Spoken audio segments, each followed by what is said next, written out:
The show features adults using adult language and discussing mature topics. You have been warned. Oh, you're fine. And don't worry about that, folks. That was the sound of my foot fungus grinding against the foot fungus. Because we're live. Hello. Hey. Hello. Welcome back, everybody, to Rime Misrule. And, you know what? I'm gonna do it. Everybody roll me a d6. Alrighty. We were mid-combat when we dropped. Yeah, we were. I'm gonna start there. Okay. 2. 6. Shit. 1. Oh my god, so many ones. Who got the 6? I got the 6. How about Dr. River? 2. In Wild? 6. I got a 6. Question, where did you roll? On D&D Beyond. Ah, I forgot that's a thing. Sorry. I also have dice. No, I'm not screwing with you. I was wondering if you were trying to roll on top of the rabbit cage or something. I mean, I could. For those wondering, Wild is currently outside. Oh, I'm inside now, actually. I just got inside. Well, it's on their right up its feet. It's on their phone. I'm on my phone, yeah. That's the big one, is that I'm on my phone. Periwinkle, what happened last time? Before the drop. I don't remember. Valgg, would you be able to help? Though I know you were pretty gonked out near the end there. Yeah, I'm awful at remembering stuff also. We were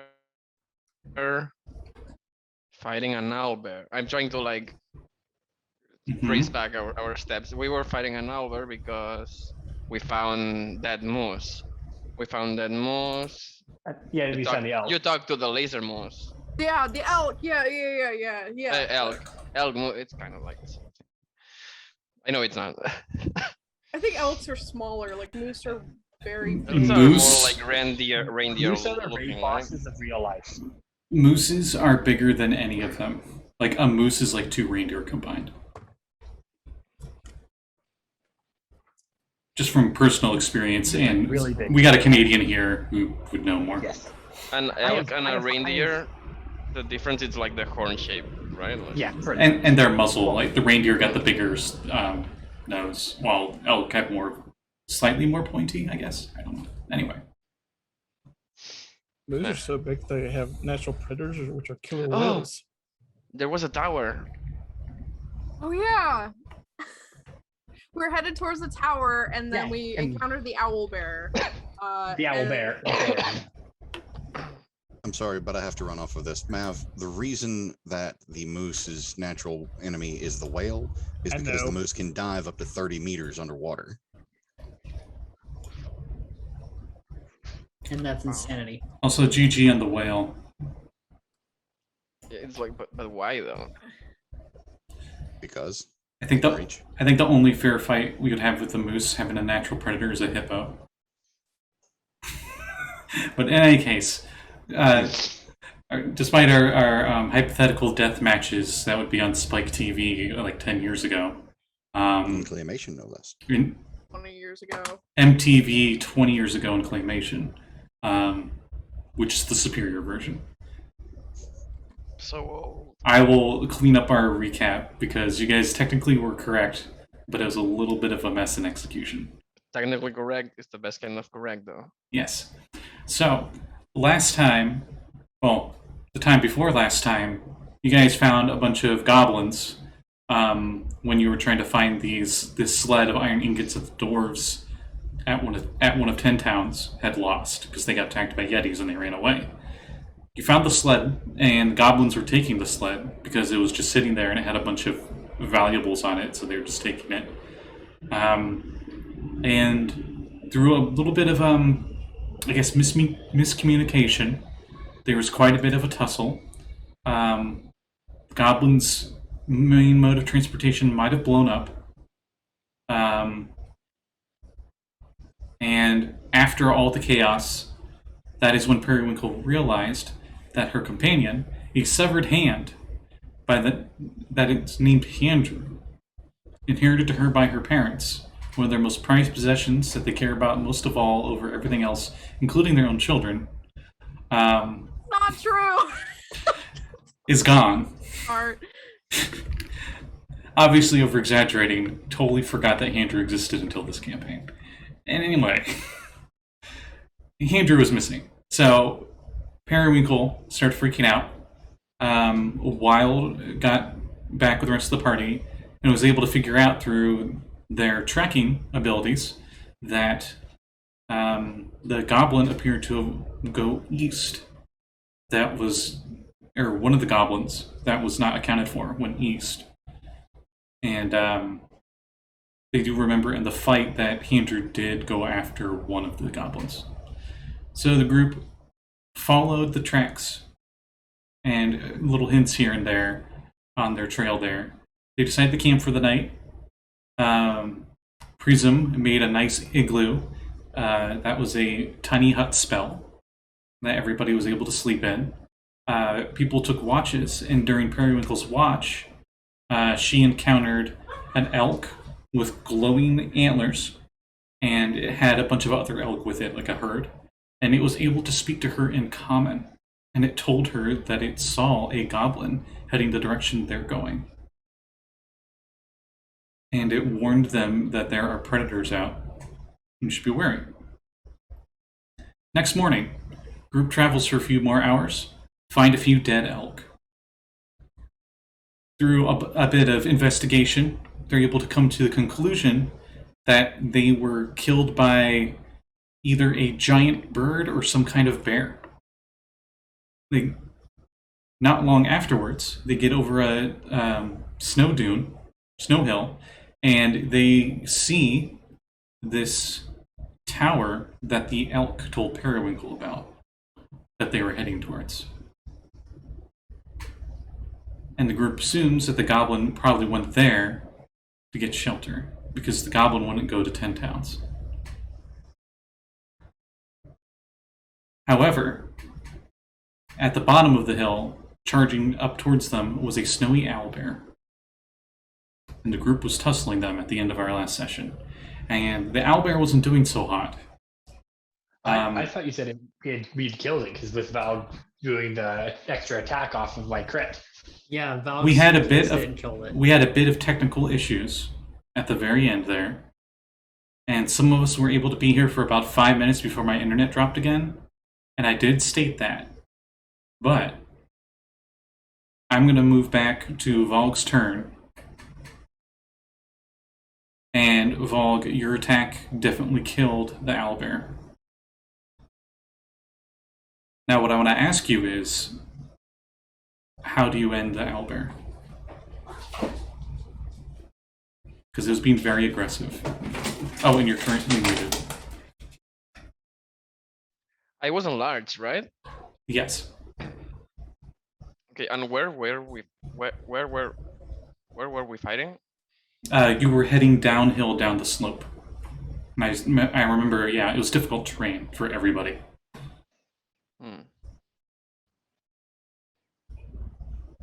I will wrestle the bear, because I mean it's the only way I can see. Like, I will choke hold like the owl bear till it dies. Okay. We'll say you were like around its back, so it couldn't get you with its claws or anything, and you all hear like this dull bone snap, because it's a larger creature, so it wouldn't be like it would be like a bit slightly lower decibel of a bone pop noise, and the owlbear stops moving and falls into the snow lifeless,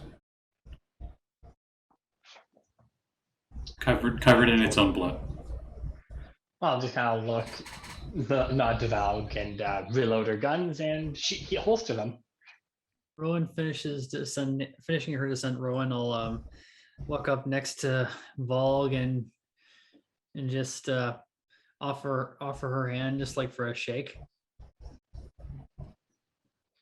Sure. just grabs it. And he's still enlarged, so it's like she just grabs his finger and just like gives it a like firm shake and goes, "You are just adding to that saga of yours I'm writing, aren't you, Snipe Nearson?" Oh.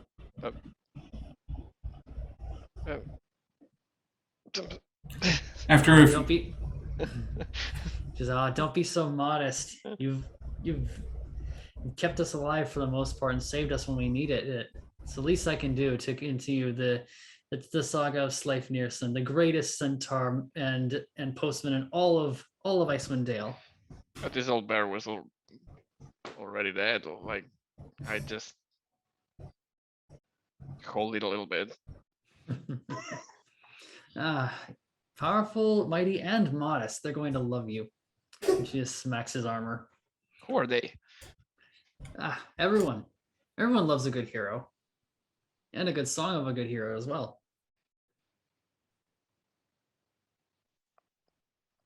Okay. She just chuckles and then just whips out a little bit of parchment and starts just like writing a few little notes down. So who's like really curious if this thing tastes like chicken or like There. bear? Or, yeah, I've never tasted bear, but Well, we could always use the rations. I'm sure that we could get some good jerky from it. And I know Boy would probably enjoy that. She just looks over her shoulder at the husky and just smiles at him. you see a dotted silhouette of the husky, and just blink. I forgot to mention that Boy and Garrett Mhm. were heading back home, Oh, right, yeah. and he did give you guys at least part of the reward for helping him, and I believe it is a scrimshaw that is a masterful depiction of a polar bear that is worth 10 gold. Nice. And you know that if you head back to his house, his husband Keegan will have the actual reward for you all. And obviously you all could stay there as honored guests. Once we get there eventually. Eventually. Still have to find Handrew. I say we butcher as much as we can and carry off of this. Maybe attach it to that sled of the ingots when we get back to it. Or do we have this sled with us out of character? You did not state you had it with you. And I wasn't here, so I don't remember that. And you have traveled quite a few miles since. Yeah. We'll just attach it to Valgg. Valgg can carry it a lot. Yeah. I would make an awesome cape. Mm-hmm. Yeah, we could make that into a cloak or a pelt of some kind and harvest the meat. Survival wanna- check. No. I'll help. Who has the higher survival? I don't think I have a very high one. I mean, Mine's plus 5. I think it's yours. mine is +3. Okay. What about everybody else? Does anybody else have a good one? Or Mine's 3. So 0. Doctor Prism? I don't think I want to help with the butchering because I don't think I'm any good at that. But I do kind of want some of the feathers. All right. It would still need to be harvested off the body. Mhm. What's We're your just trying to figure out survival? who has the best survival check. So Yeah, far, +7. 5. Oh, there we go. Well, So yeah, 26 total. Plus 7. Yes. Okay, Wow. so you 26 total. You already rolled it. Yes. What all do you harvest off the owlbear? With that high of a check, you can get whatever you want off of it. Get all the actual meat off of it. Not any organs or anything. But if Prism wants the feathers, All right, feathers. you have 800 pounds of meat. All right. I will use destroy water to turn it into jerky. That's where I missed that. Wait, no, that actually is a spell. Do you actually use that spell? Yes. Okay, that knocks it from 80 pounds to 40. I'll Maybe be. 800 to 400. That's what I meant. I forgot a zero there. Math is hard. Math is hard. The water's heavier. The Yeah, water I just wasn't sure. disappears too. It's not like you displace it. It's just like it just goes.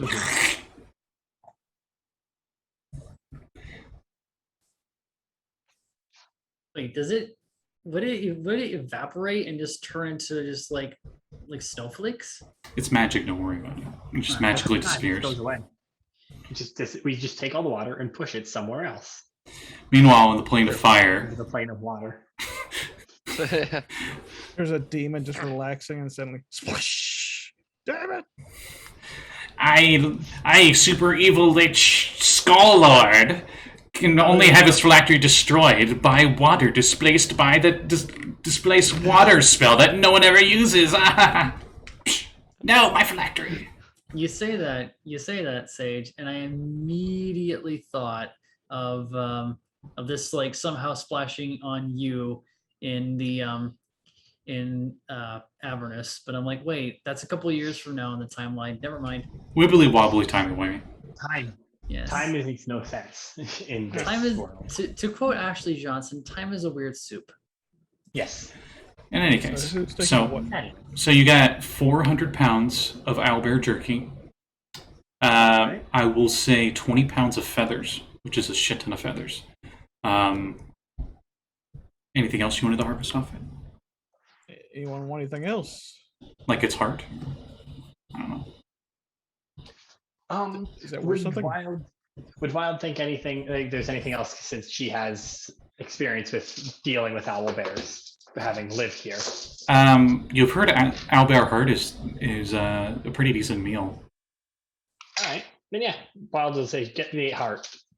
That'll be for dinner tonight." Snippety snip.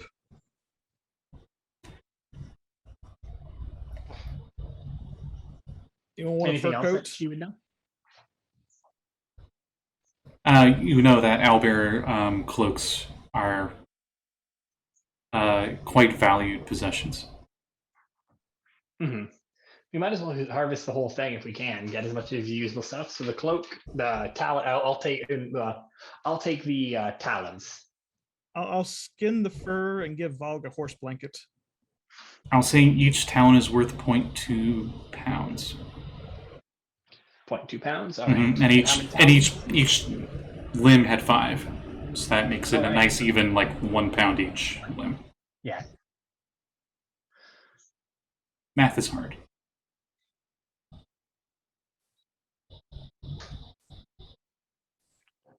And if you guys want to craft stuff out of that, let me know later. Will do. So how much owlbear I'm carrying? That's up to you. Well, that's up to the party and you. Yeah, I was gonna say I'm sweating because I know everyone is expecting. Well, we don't have to take the full 400 pounds of meat now. We don't need to. Yeah. That's just what's available. Okay, so how much is it? Like a pound of meat per ration? More or less, I'd assume the ration And- would just be one of them equals 1 ration. In the 5e meta, you must eat 1 pound of food a day. Mm-hmm. So let's just count each pound as 1 ration. So I'll take 10 days worth, so 10 pounds. I'll take 20 just because I can spare the room. And this is all pretty much River cutting off the pieces for you all. Because they did it so masterfully well in their survival check, I'll say. They are able to cut the portions pretty clean. I'll take about 30 pounds of rations just to be safe.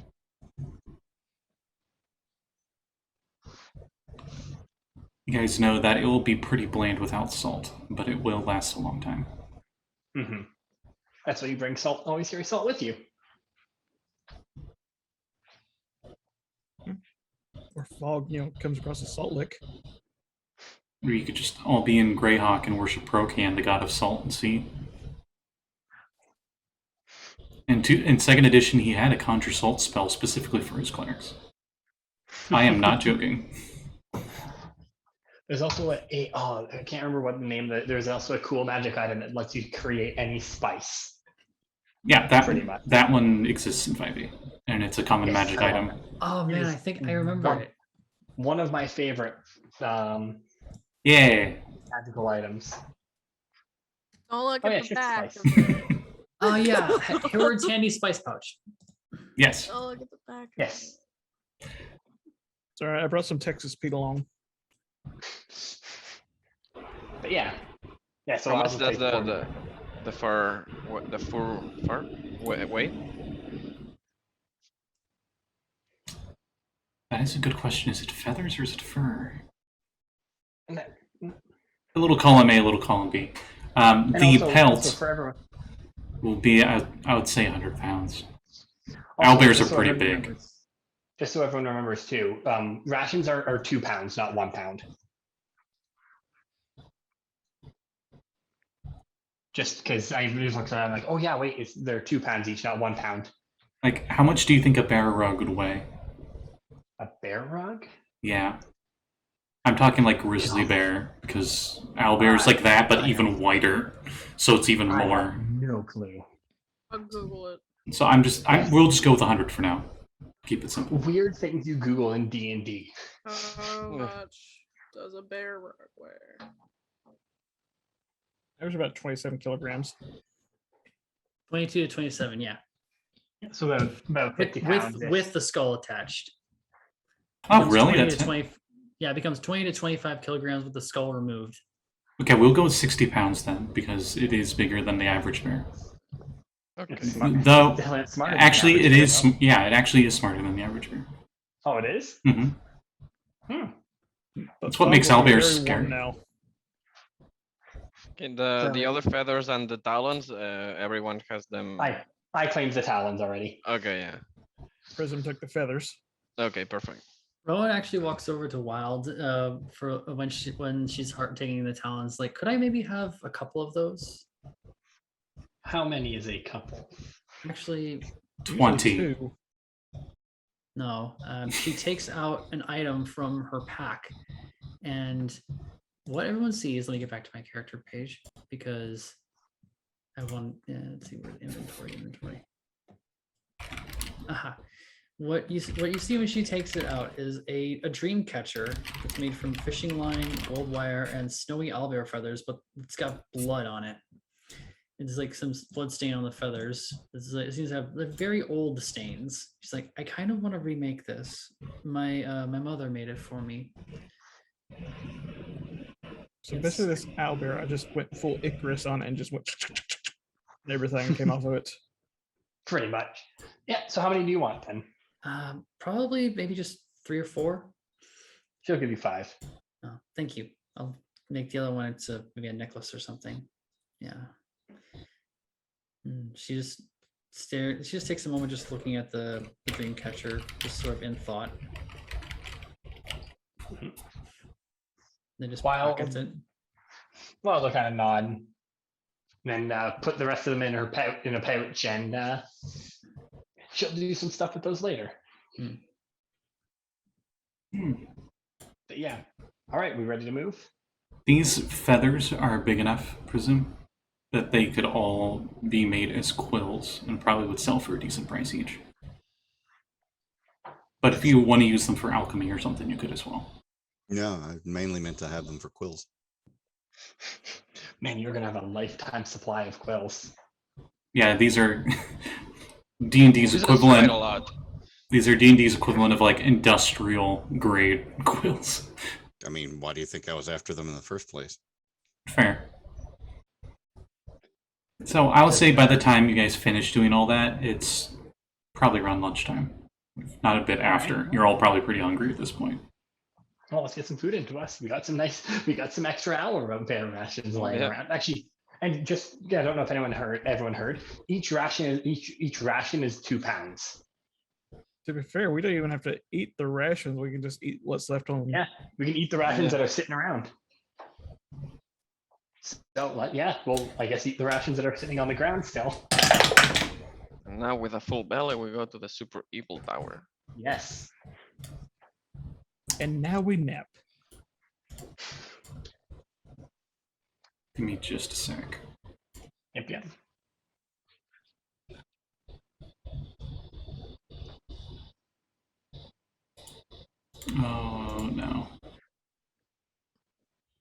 I mean, this is fine.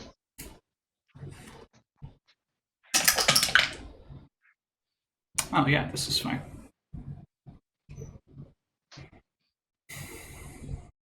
As you all are getting your lunches, you notice Wild, because you have by far the best passive perception. Well, not by far, but you have the best passive perception. That Yes. there seems to be somebody approaching from the distance. A lone figure. Can I make out how big they are? They are medium size. They appear to be running around shirtless, but have on like a fur pelt, like a kilt almost. And they are carrying around a flail with them, and they seem to be staggering as they're moving closer to you guys. Okay. Wild is going to point this individual out to everybody. I will get a picture for you all, but this is only when he gets close. And I cast Unseen Servant and wait for the worst. I'm joking, by the way. Does he look like he's hostile or anything, or is he just lost? Or Roll insight. and I was gonna say, Wild is going to when he starts moving closer, she is going to hide and try and get around closer to him without him spotting her. 24. 24 or 4? 24 insight. 2-4. There's something wrong with this man, for sure. And as he approaches, and because since you all were hesitant and defensive, you start to see that there are actually some spots on his face and his shoulders that are blackened by frostbite. But he seems to be completely oblivious of it as he moves closer. You can hear him muttering to himself.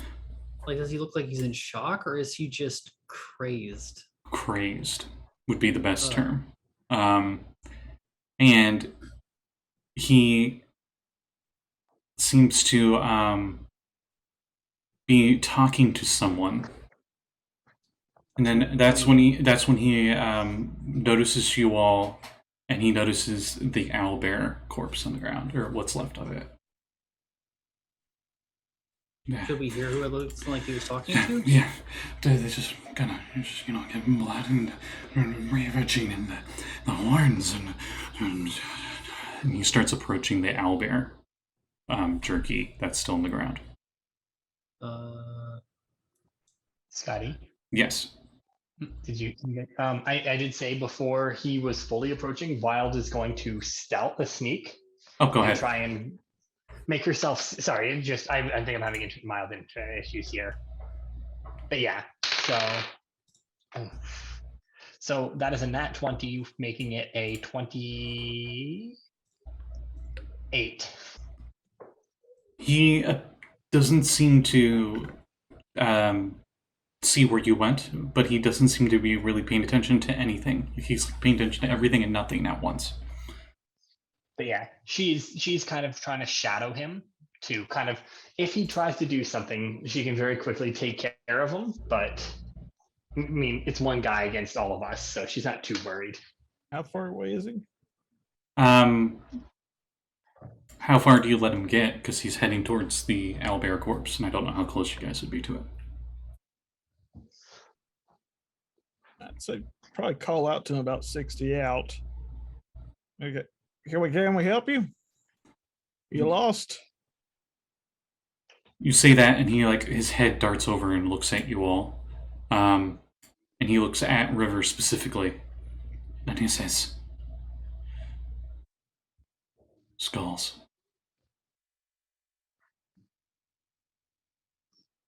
I need your skull." As we roll initiative.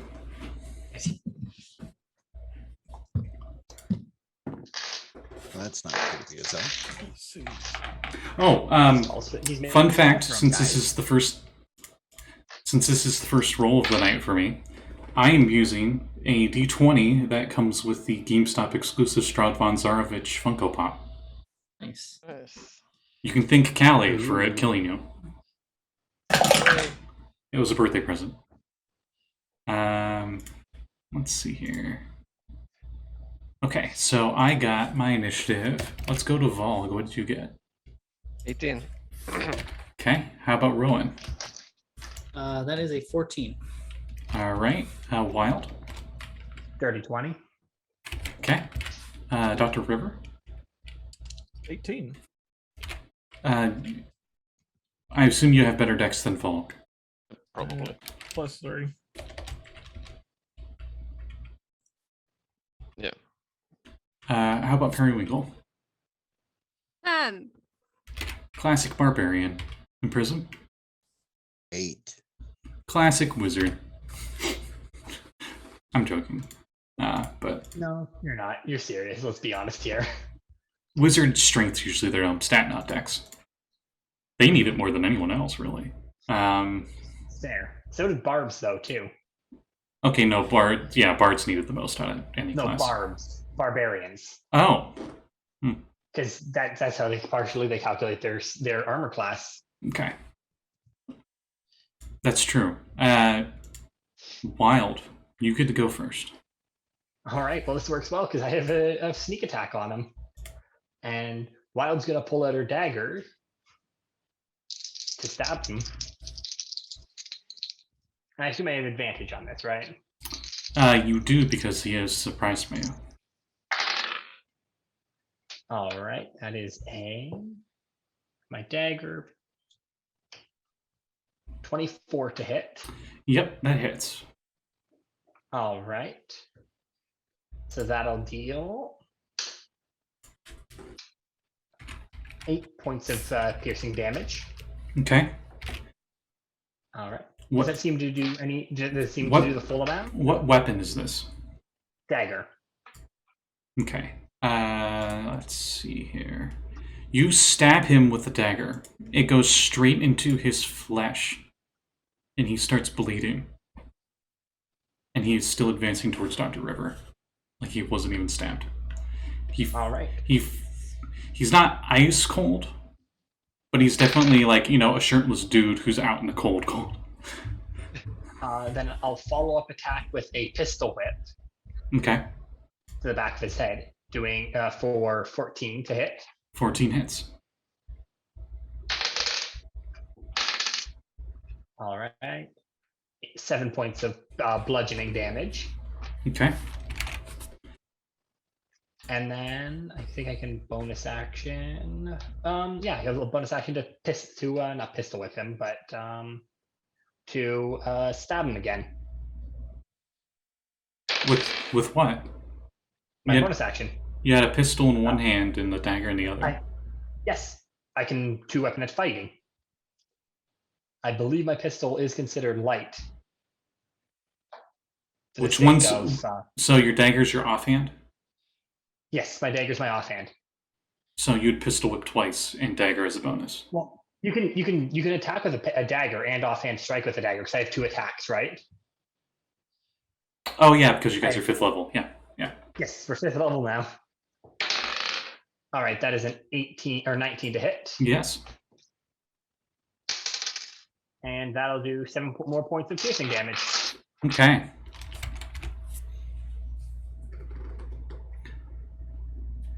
He is bleeding from the stab wounds. Doesn't seem to care. All right, and that's my turn. Dr. River, it is your turn.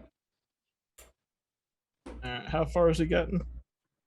For the sake of Wild being able to move up and get them, I'll say they're 40 feet away. All right, I will reach out and grasp at the air as I use Chill Touch on him. All right, what save is that, or is that a roll to hit? That's roll to hit. Okay. 16. 16 hits.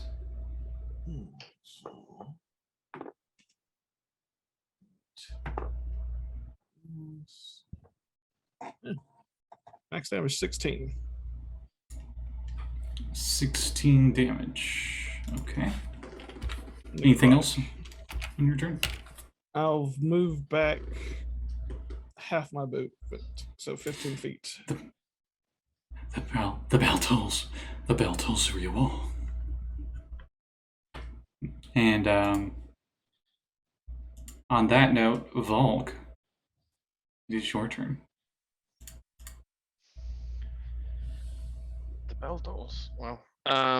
Yeah, I'll run towards the guy and first of all try to hit it with my hoofs Okay. in my charge attack.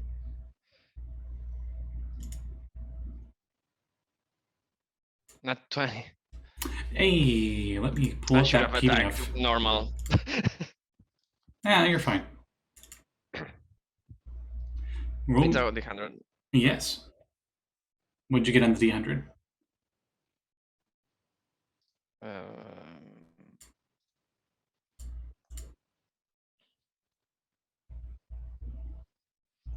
Can I roll it? Okay, no. 8. I guess this works. You charge up, and your hooves kick him, and it pushes him back 10 feet as he just slides on the ice. And that's when you realize that he's barefoot. Oh. How black are they feet? Or dark blue, I guess. The bottoms are definitely completely blackened. Oof. And so are the toes. Well, I will try to hit it now. Normal attack. He's 10 feet away. Well, I move 40 feet. Can I like move a little bit more and then hit it? I'll say so, yeah. How much damage do you do with the hooves? Oh, It'll be double the dice. yeah, it's 2d4. Lluis, don't forget the most important part of hitting something: damage. Yeah, I'm happy to hit. I'm happy to be here. I'm just happy to be here. Yeah. 12 total. No. 10 total. 10, okay. You beat the crap out of this appears to be a mortal man, but he is taking this ridiculously well as you go in for your next attack. He doesn't seem resistant, like he's taking all of this. Okay. Full damage. Everything you guys have done. Okay, so first attack it's 26. 26 hits.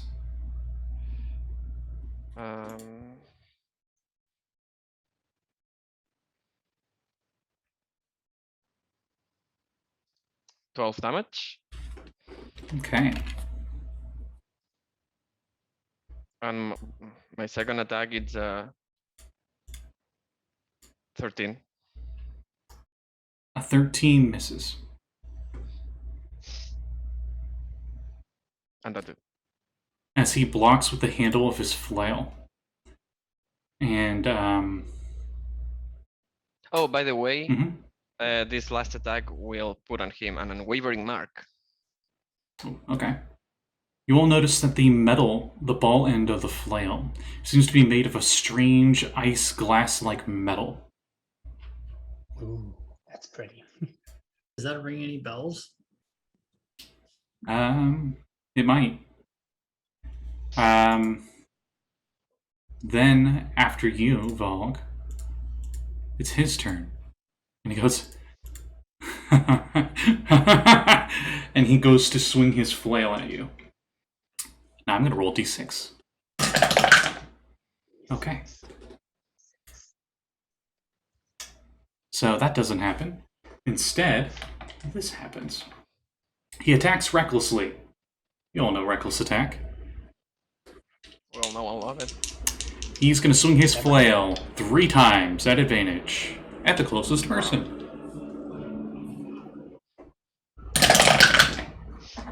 Good luck, Valgg. I just rolled a natural 20. I'll roll in the chart later. Okay. Another The great worst start. part is he would absolutely be. I'd be able to take some of this damage, but you knocked him back 10 feet. Does 15 hit Valgg? No. Okay. And a dirty 20. That hits. Okay.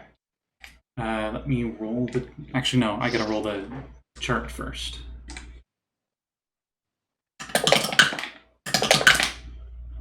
Okay, I got a 20 on the chart, which means you, in this flurry of spinning with a flail and getting hit by it, get pushed back 10 feet and fall prone Right. back to the spot you were at because you had to The move thing up between- 10 feet. Yeah. And in addition, you take. Let's see. 20 bludgeoning damage, and I need 2 Constitution saving throws. 20 total? Yes. And took on saving throws. Okay. So the first one, it's a nat 20 for Okay. 26. Okay. And the second one, it's a 16. No. Sorry. 20. Dirty 20. Okay. And then at the end of his turn, because he is reckless, all attack rolls against him have advantage. So Nice. then it goes to Rowan. Rowan, Does he? he is 50 feet away because he was 40 feet away, and then Valgg pushed him back 10 feet. Okay. Check on something real quick with my weaponry. The frostbitten part of his nose is actually gone. And it's when you realize that when it was frostbitten and it got hit a few times, it actually broke off. It chipped off. Gosh, shit. Okay. He's bleeding everywhere from the stab wounds from Wild. It's hard to tell what parts of his face are frostbitten, what parts were from a pistol whip bruise. And there is Valgg's blood all over his flail. Ooh. And the Okay. two like blood No, the baths ooh wasn't for that. of That our wasn't movie. for the ooh wasn't for that. I just realized I can use what I was thinking of. I'm going the max range for my hand axes for thrown is 60 feet. So would I still get advantage from this? Because like only he's like 50 feet away? You would negate the disadvantage, so it'd be a normal roll. Okay. All right. So let's see. I'm going to chuck one of my hand axes at him. Okay. He does say to Valgg, "Give me your skull, please. I must have it." That's a 26. And then that's when an axe goes right into him. And I'm going to extend the use of my Bardic Inspiration to use Mobile Flourish. Ooh. Okay, I am going to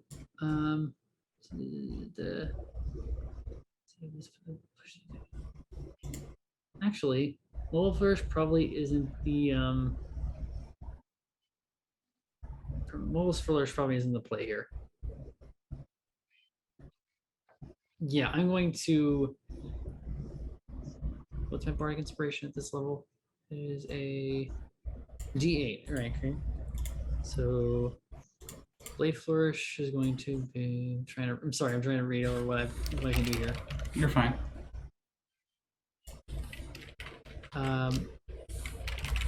How is everybody set up? Who is anybody flanking against them or anything like that? I know because he's got knocked back 10 feet. Okay.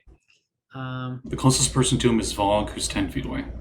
Yeah, I'm just going to make this a defensive flourish. I will so when it strikes him, the runes glow, and then it just looks like a little bit of a glow that washes over her, and it's going to be okay. What's the damage for my hand axes? The D6 plus 5. Ooh, max damage. So that's 11 damage plus what I'm going to roll here on this D8. It's a 5, so it's 16 damage total. Mm-hmm. And I get to add that 5 to my AC until the start of my next turn. Ooh, nice. So I'm going to move a full like 30 plus 40. Well, actually no, not plus 40. 30 plus 10, so it's 40. Move 40 feet towards him. Okay. And I can't dash as a bonus action, so You're pretty much right next to Valgg. And you probably noticed Valgg acknowledging the wound that they just took. Right. So as I'm running past Valgg, I'm gonna say just flavor wise, I know I'm not going to be able to run past him in turn, but I'm going to run past him in just in media res as it's happening. So as I run past him, I put out a word and just trace a glyph and go air and cast a healing word on him. And how much damage did you take, Valgg? I took 20, I think. Yeah, I took Nice. 20. So I will cast Both- healing word. Both attacks that went through your armor, I'm going to say, are both on your sides. Yeah. You'd be attacking where a normal humanoid's head would be. All right, so I'll upcast it to second level to get you some. I mean, HP back. I'm not looking super worried. If you look at me, like you Mhm. can go full on if you want. Oh, okay, then I'll just end turn there. Won't use my bonus action. If it's not too bad. No, I'm looking over half. Okay, All right. that's turn. Periwinkle, it is your turn. How far away is he? You said like 50 feet away? Yeah, he was 50 feet away. I'm noticing a pattern here. I'm gonna go 40 feet because that's as far as I can go. And then I'm going to rage, which means I have to roll my wild surge. Did you get that one again? No. Did you get the one you didn't want to get? Yeah. Okay, what happens? Shadowy. Okay. Describe what happens. Shadowy tendrils lash out around Periwinkle. Okay, he's within 30 feet of me, and it says each creature of your choice. Okay. So the shadowy tendrils lash out, and he. I like to think they come out of like your eyes and mouth and like all these crazy areas, and just like Yeah, I think it could like your the hair turns into it or something. darkness like fills her eyes. Yeah, it's like Tangled. The gold to yeah, like that exactly. Like, and he needs a Constitution saving throw. Oh, thank goodness he's good at those. Oh, that's yeah. I'm gonna go with that. 6. Nope. Hang on. Does he explode? No. Do the tentacles rip him apart like the that one vampire guy in Underworld 2 with his wings, where he just That's max necrotic damage. He takes 12 necrotic damage. 12 necrotic. Yeah. And I am not close enough because I have a great axe and it does not have the thrown property. You guys see Tentacle lash out and grab his hand that he's holding to flail with, and I actually hear like snapping noises as his hand bends back, and he's like and he's like looking at it with a crazed eye. And he's like, no, and he's looking at the flail. Since I cannot do an action, and I did rage as a bonus action, and that was like completely a bonus action, and I can't do an action, I'm going to use my action to do magic awareness, and I can open my awareness to the presence of concentrated magic. Is that flail magical? Yes, it is. As you do that, his arm actually breaks from the tentacle, and then the other tentacle like grabs his other arm, and another one grabs his neck, and you'll all see him get bent into weird places, and different spots where the neck and arms aren't supposed to bend that way. I also get 12 temporary hit points. Cool. Anyway, sorry. Keep going. And his crazed eyes, still looking at the flail, are wide open, but the rest of his body goes limp in your shadow tentacles.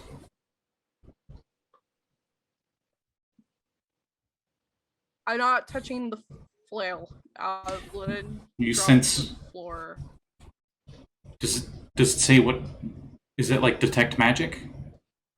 It's you know the location of any spell or magic item that isn't behind total cover. When you sense a spell, you learn the school of magic it belongs to. Okay, so it's like exactly like detect magic. Yeah.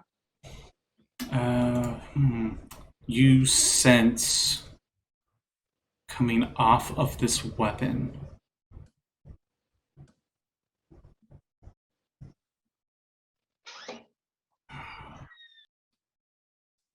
Ooh.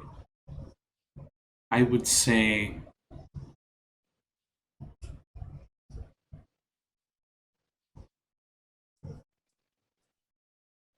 enchantment coming off of it. As the tendrils are And leaving we're out of initiative because you killed the shit out of him with the tentacles. Okay. As the tendrils are leaving the every orifice, like under the fingernails and stuff. Not that. Don't laugh. Sorry, I was not gonna laugh until you said don't laugh. Somebody laughed. All right, they're leaving the orifice. Dang it. They leave under her fingernails and her her nose and her mouth and her eyes and stuff. And she says, "Don't touch the flail." Rowan just is a little shocked by all that. She's like, okay. All right then. We won't. You can see part of his spine's poking out of his neck. I want to go up and examine the body. Yeah, he dead AF. I mean, is that like a humanoid form or? This is a human. Human male, probably middle-aged. So what is everyone else doing? Wild's probably just cleaning off her dagger, kind of sheathing that, and kind of looking at the corpse like, Rowan looks over at the flail and kind of is like, what the gods? Perry, you said not to touch the flail. Why? It's enchanted. After kneeling beside the body for about a minute, it suddenly comes back to life as I cast Animate Dead. Do you warn any of this? Don't shoot my construct. Also, I'm sorry to be the party pooper here, Mr. Necromancer.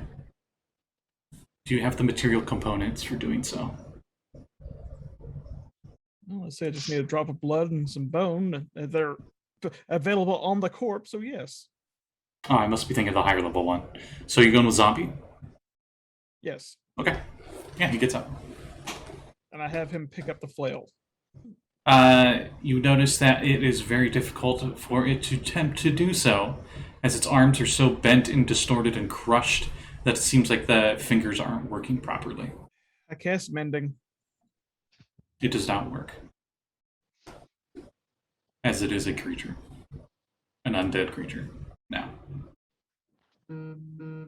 Exactly. It probably would have worked. It probably would have worked if you cast it before you brought it back to life, because it would have been an object and not a creature. But now, I don't think you can mend corpses. As you bring it back, and it is a zombie you control, it says to itself, need more skulls. Must get more. Yes, we'll go find you some skulls. Oh, Not for me, for my lord. I'm your lord now. Yes. maybe we should ask him why he's lord, who he is, and wanted the skulls. it's talking. How? You're not sure how. Magic! You know it's not River's. Well, River knows it's not their doing. So, wait, is it standing? It is or standing upright. Imagine, you know, in cartoons where like a character's arms get like crushed and they're like in like weird shape. His Right. arms are literally that right now, and Right. his head is lopped over, and like his spine is showing through his neck. I'm kind of envisioning spoilers for anybody who watches who hasn't watched episode 5 of What If yet, but I'm kind of envisioning zombie Wanda. Just like she's got that weird pose at that one point. Okay. Is the arm still attached even though they're messed up? Technically, yes. All right. I tie the flail onto his arm. So you touch the flail. Don't touch the flail. You tie it to his arm. What do you use to tie it with? Rope. Okay, give me an intelligence sleight of hand check.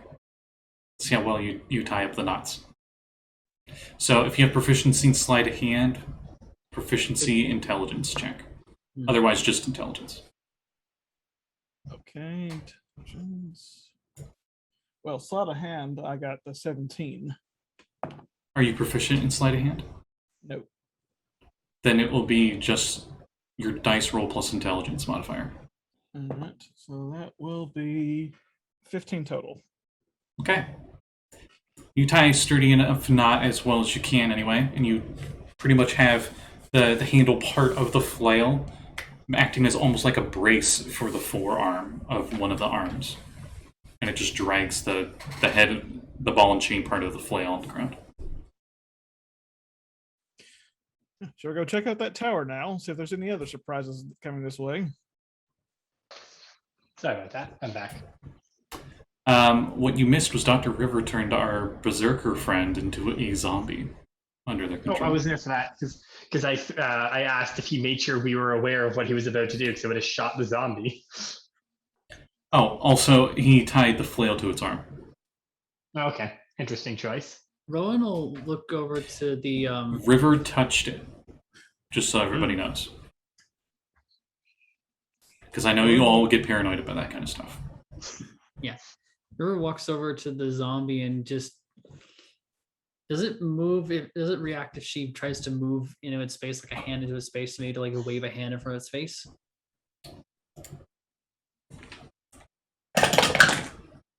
Yes. No, Is while it- it's talking, I'm going to ask it, who did it serve before it serves me? The Dark Lord. Voldemort?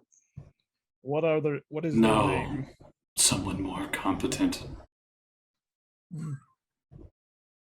Ouch. Never mind. So yeah, What is their Rowan- name? Ooh, what is their name? Give me a moment. Scotty, shit, I didn't look this up. Rowan. This was a random encounter, okay? Rowan nods at that and just puts like the flat of the axe the flat of one of her axes under its chin to like make it look over at her.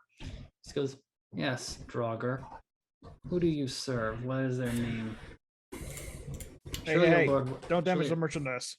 I'm not planning on it. Surely a lord worthy of your attention has a proper name. The Dark Lord is probably one of them.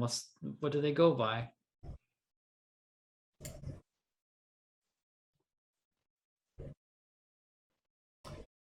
Guy's like, damn it, I thought they were just going to kill this thing.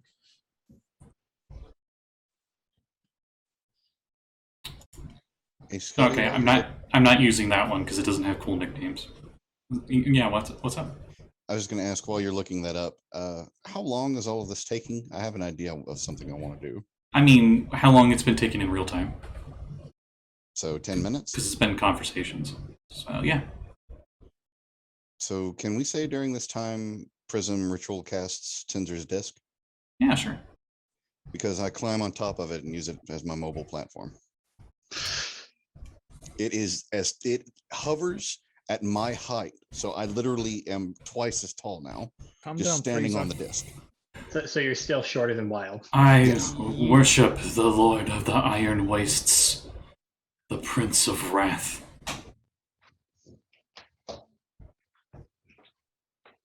Do they live in my- that tower?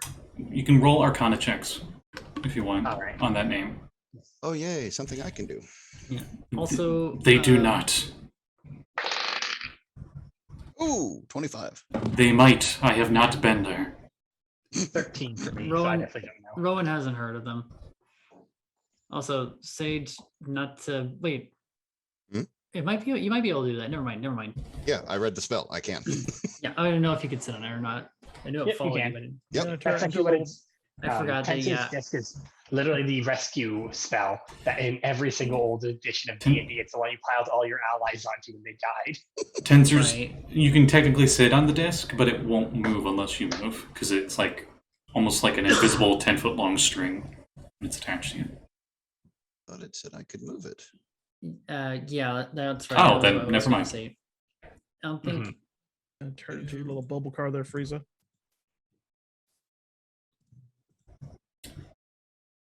And anybody else do the Arcana check if they wanted? I did, but I got a 13. Okay. Prism. You know that the Prince of Wrath is a title for a demon lord. The patron of the frost giants and rage. Kashchichi. Oh, Chi-Chi again. Nice. Yeah, I said that out of character. Well, I would tell the group what I know. Does that name ring a bell to anyone? I mean, Yeah. first thing I think of is Goku and Gohan, but Same. But Rowan knows Giant, and she lived next to like a tribe of Goliaths. Would they have mentioned them? They would probably mention things similar to that, but Goliaths don't really go after frost giants, let alone frost giants that worship demon lords. Right. But pretty much all you would really know, even with that check, Prism, is what I said. They're the Prince of Wrath, Demon Lord, Patron of Frost Giants, and just people that like to rage, I guess. And you know that he is a 24 foot tall, a muscular brute, looks almost like a humanoid, but his hunched shoulders, stubby bowed legs, and his head is malformed and his face is a flat, ugly, and hairless, except for his eyebrows. And he's got like little like tusks on his lower jaw. And you've probably seen like a picture of him somewhere. And that was pretty much it. armor. Oh yeah, no armor. And he has a big hammer. Nice. Also, I checked Sage. As long as you're within 20 feet of it, it's immobile. Yeah, and I was reading that back up, man. Yeah. However- I will share in Discord the picture that you've seen in a textbook somewhere, Prism. I do want to ask a different question. Mm-hmm. Am I able to use a 10-foot/6-foot pole to gondola myself? Move it? Yeah, sure. Cool. So now I need a full-blown staff so that I can start doing this without having to use a 10-foot pole. Don't we have Wait. fishing gear? Yes, you do. Use the fishing pole as like a staff to just gondola. It's a little too flexible. I think I have a javelin. I think you can use. I would absolutely love to use a javelin like this. You know what? Now I think about it, you notice that your new undead friend also has a javelin. Does it look like the mace he was wielding? The tip of it seems to be made of the same strange crystal metal. Then I ain't touching it. Yeah, no. Rowan will ask him, what is with your weaponry friend? It is a gift. A gift from my lord. It speaks to me, and I am able to speak to him through it. Ah, I see. She turns to the group. Yeah, we're not fucking touching that. He is pleased when I bring skulls. All for the skull god. Corn for the cornflakes. Warhammer, man. And Sorry. completely different game. That was Quick- milk for the cornflakes. Also, It is. yeah, it is. I just changed it up a little, but whatever. Anyway. Alternate question. Mhm. I don't want to try this yet, but I do want to ask, would my limited It explodes. telepathy I'm done joking. cause his head to explode? Fucking hell. Okay. Ping you with telepathy. Hi, how you doing? Oh shit. Would limited telepathy contact anybody that's also connected to them by any type of telepathy? No. Okay, so I'd only pick up his brain. You only speak telepathically to subjects that you can see, or that you know are within range. This isn't okay. a party line. You never know. You can sense mental presences nearby with telepathy. So technically, like, let's say a dragon has it for some reason. If you're in their lair and they just don't know where you're at, and they're, we'll say Lord of the Rings red dragon, and they're under their pile of gold, they could talk to you via telepathy without ever leaving their pile of gold. As an example of that. Okay. Do you attempt to speak with the weapon? Via telepathy? The weapon has a mind? With your intelligence, and since you're questioning this, he said he was able to talk to them through the weapon. Insight check to see if I'm about to screw myself over mentally. Yeah, sure. Brain blast. Reverse brain blast. Something infiltrates my brain and screws me over. Not like I'm having problems. What is my insight? There it is. Okay. 21. Based on everything that you've seen about how this weapon affected this crazy dude, it's probably a good idea to not try to mess with it. Yeah, not gonna do anything with telepathy then. I will gladly take Valgg's javelin and start You're not using that too. You're not sure if he actually is able to do what he says he's doing with it, but it's better safe than sorry. Does anything happen to me since I touched it? Nope. I touched it. Not that you grabbed can the chain tell. of the flail. That's always a good sign when the GM says, "Not that you can tell." Mm-hmm. The I grabbed room the chain of the seems flail. empty. It's still covered in Valg's blood. Hello, is anyone there? Mhm. Yeah. You hold the flail and you talk to it. I'm holding the chain of the flail. There is no response. It's a bad connection.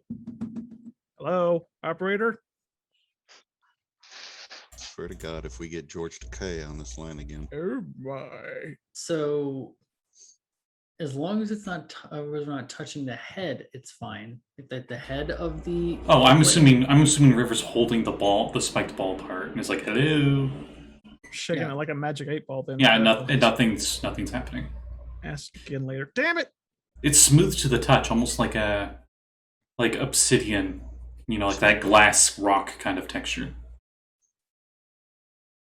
Well, we've pretty much been standing here. Wild starts walking. Cheeks It's in the already started cold. walking. Wild has already started walking towards the tower. Shall we? Yeah.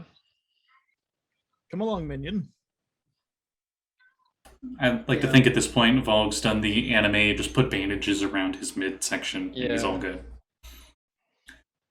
Oh, actually, that's a good out of character question. Did you guys want to take a short rest sitting here? We Probably. probably should take this. Probably not. I think the only one who would even benefit is Valgg. We would want to take the short rest inside of some cover rather than outside. Yeah, good idea. Yeah, Rowan will retrieve her hand axe and head back, but she's not taking her eye off the corpse, the walking corpse, the Draugr, as she's calling it. Yeah, Wild also seems very apprehensive with the dead body following them now. I mean, So we she are north left. of the wall, so Every once in a while, not all the time, but maybe like once around every 30 seconds or so, the zombie talks to itself with this Dark Lord. It's Like it's maybe- mostly pretty quiet, and it's just muttering to itself. I'm going to ride the zombie like a steed. I mean, the back Wild's is been replaced already. the back isn't broken. Doesn't this zombie make you miss Andrew more? Like, Andrew never talked, never bothered us, never lift a finger. Periwinkle Maybe it's a glances self-interest. over at the zombie's hands that are more mutilated than Andrew could possibly ever be.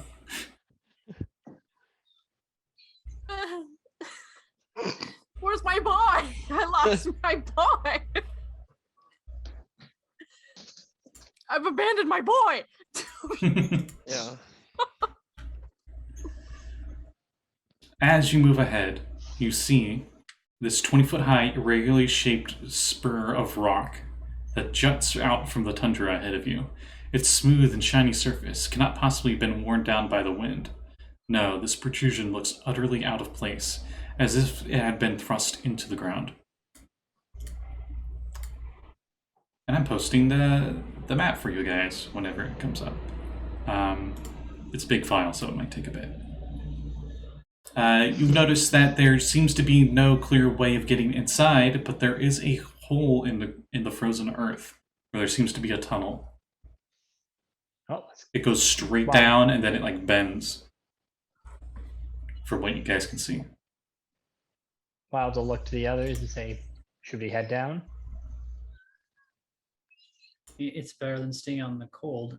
Not all of us are resilient. She says that word a little bitterly.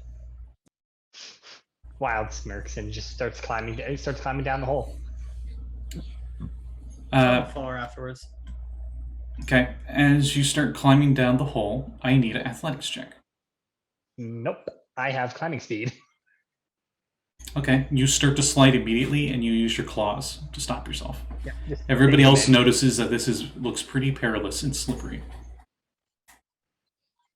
So my disc moves me over difficult terrain. Can it go up and down? Yes. Up and down slopes and stairs. How deep is this shit? This is a drop. I'd assume. What was you asking? What were you asking, Dr. River? But how deep is this drop? I could probably tell you from how It- far I am. It looks about 30 feet.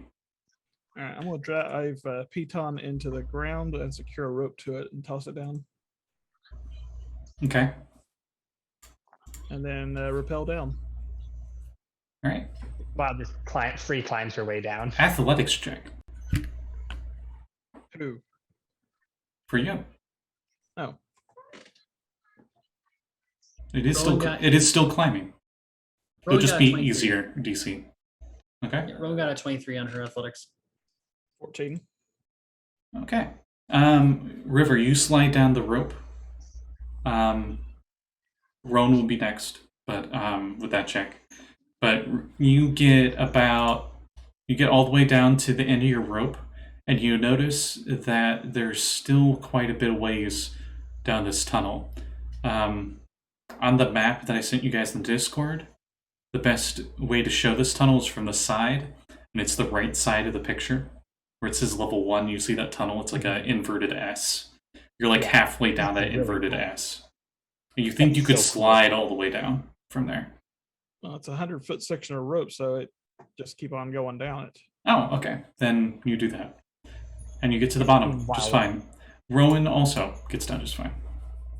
I rolled a 16 athletics. Valgg. I'm not sure how this works, but you get down just fine.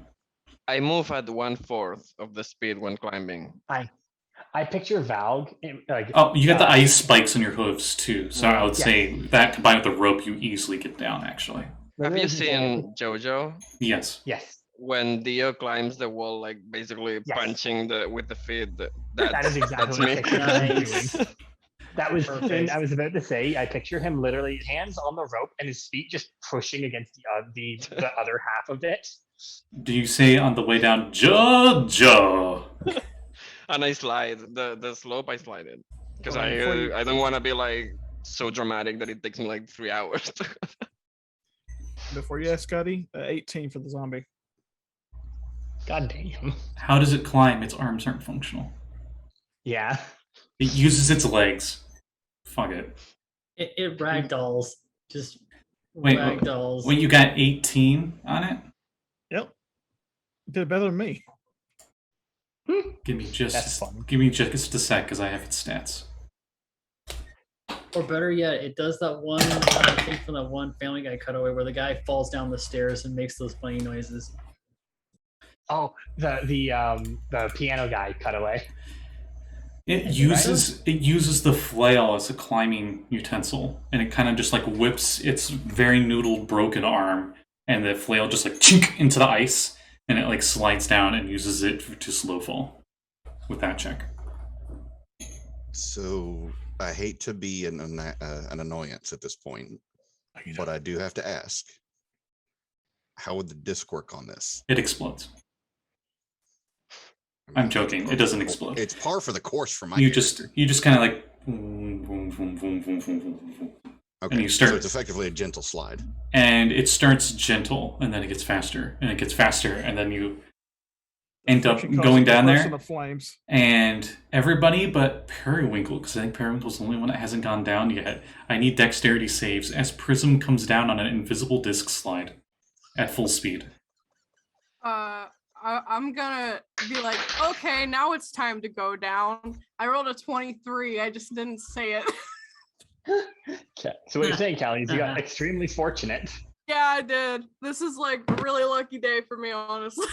Well, I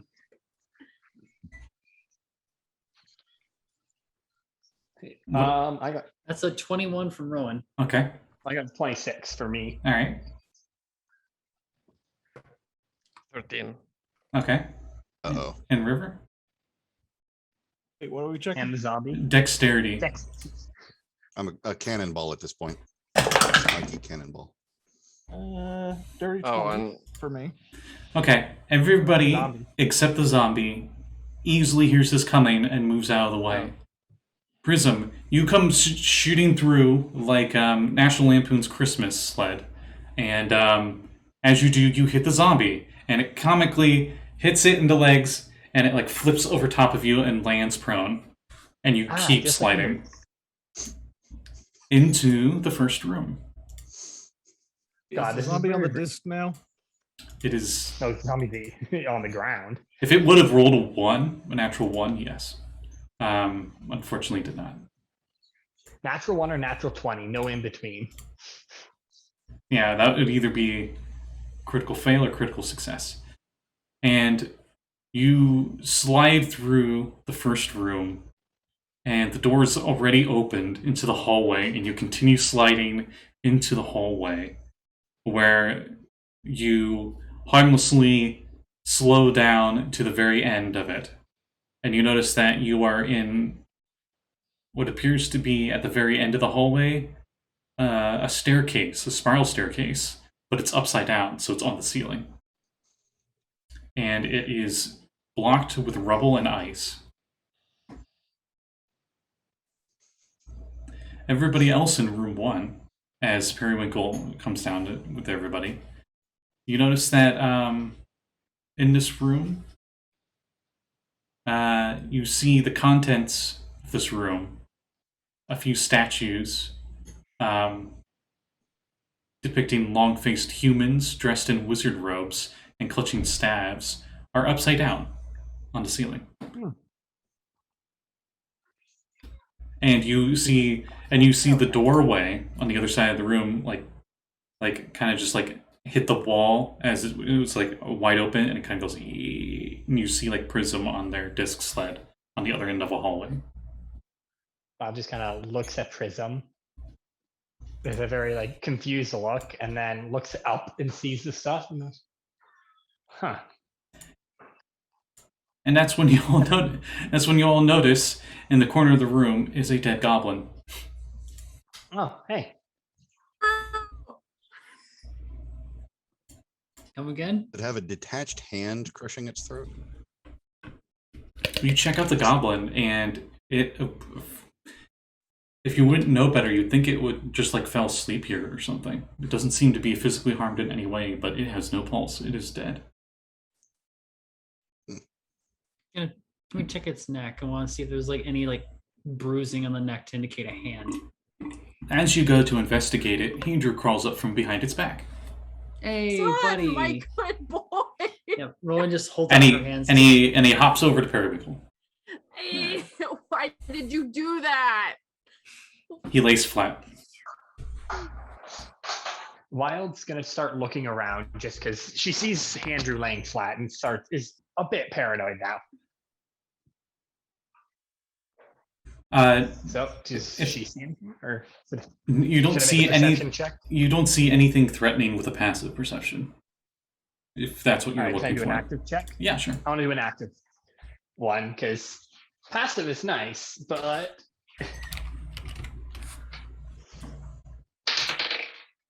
all right, that is a 25. You do not perceive any dangers in here besides yourselves.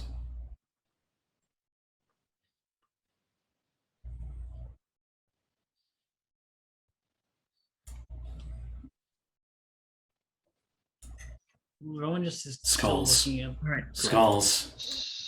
As the So, zombie's eyes are looking over towards the dead goblin. Rowan is going to take some of, like, is there any part of the goblin's cloth that we can just, actually, you know what? No. No, fuck this. Rowan is going to hack off the goblin's arm and then just shove it in the zombie's mouth like a bit. Like a bit for a horse. Okay. Or a gag. There think they eat are less brains. morbid ways of doing that. I know. It's just a zombie. I figured it would eat, well, it would like the taste of flesh. Okay, so guys, on a scale from 1 to 10, how much do you want to risk it? Because we already have Andrew. Andrew, I'm interested. Andrew hops down Hey, and goes down the hallway, and points at the two doors in the hallway. Okay, so that's one vote. Rowan Andrew then gives a thumbs up when you say that. just looks up at the ceiling at the wizard statues, just resting her axes on her shoulders, and she gets, well, actually resting the safe end of the axes on her shoulder, and she just goes, "We do need to get back to Icewind Dale. They need to know about the dragon." I won't lie though. This is Very interesting. strange. Andrew balances on their index finger and like hops on it, and then tries to make like a question mark with their hand. Hmm. Andrew's got a how- quest for us. So how much are you against talk to me the having NPC. like a half-hour power nap? That might be a good idea, just in case we It come would into be. any trouble. It would be. We for did. now, Andrew goes like this, which But Periwinkle okay in which there. Periwinkle knows means okay. Mhm. Oh, all right. Wild will kind of look around and say, "Yep, you can take a rest. I'll scout out this area." Is there anything we can use to like make a fire in here? Because I'm pretty sure it's pretty cold in here still. Yeah, you guys are in. We're- This place is like under ice, so it's cold. It actually would be pretty warm in here, considering it's buried under a very highly insulated material. Fair True. enough. How's the the big lighting? The lighting. Ooh, good question. Okay, so let me describe. This is what you guys are going to see in every room. This is just the setup. So every room has flame sconces that you notice are upside down, giving away that they're magical. They emit no heat, but they light up everything. All rooms and passageways are 12 feet high with flat ceilings and floors, unless I say otherwise. All the doorways are 8 feet high and arched. Being upside down, it's a 4-foot high barrier that I'll just say the disc went through easily. For the sake of convenience. It hit a ramp right at the end. It just launched right through it. Damn it. The ramp was the dead goblin. Oh, But yeah, there you go. So you guys going to take a short rest. You're going to look around. Yeah, Wild's gonna kind of look through all the rooms on this floor. Okay, where do you want to and start invite first? Invite anyone who wants to join her there. Okay, so when in you go terms of one she wants to, when you go into the hallway, there's a doorway to the left and a doorway to the right. I'm gonna go to the left first. Okay. I'll go I to the right. just want it. No. Okay, never mind. What'd you want to know? I was just going to say I was going to go with her, but if River is going to the right, I may as well stay in the middle and be able to assist if there's Either a way. problem from either direction. Yeah. Okay, that's fair. We'll start with Wild. All right. So Wild, this room contains shattered and jumbled equipment. Much of it near two heavy wooden work tables, one on its side and the other one upside down. So there is wood in here. Ooh. Well, we'll call that it then. Said I found some wood. Meanwhile, Dr. River, you see tall bookshelves affixed to the outer wall that have spilled their contents onto the ceiling-turned floor. A large table lies on its side with one leg broken, and a 5-foot wide tunnel in the floor from the east leads down. Me and the Zed will enter the room, not go down the hole, but I want to like scrounge through these books. Are there any like magical books? Nothing magical, but the very first one you pick up, roll me a d6. 3. You see that the cover of it has 3 human wizard-like characters on the front. They appear to be wearing long robes and they're hooded with staffs, and it seems to be giving off a more friendly disposition. When you open up and look at the pages inside, you notice that they aren't written in common. What are they? What written in? languages do you know? Well, if you tell me what it's in, I can figure out what it is. And if you hand it to the wizard with the eyes of the roomkeeper, I can read it regardless. Hey, Prism.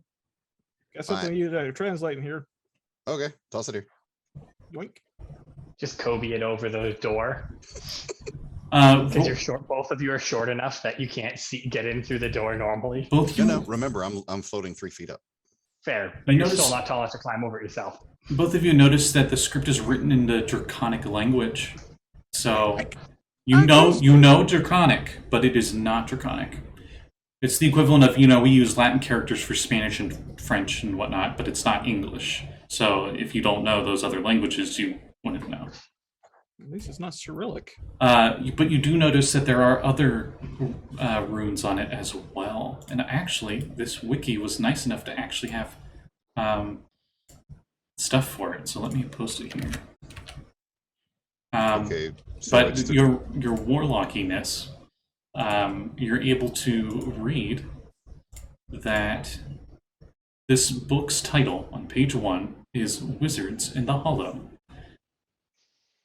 And quickly skimming through it, you see that it is about the birth of the Netherese Empire, and it is chronicalized an otherwise dull, plotting story about the lives of 3 Netherese wizards.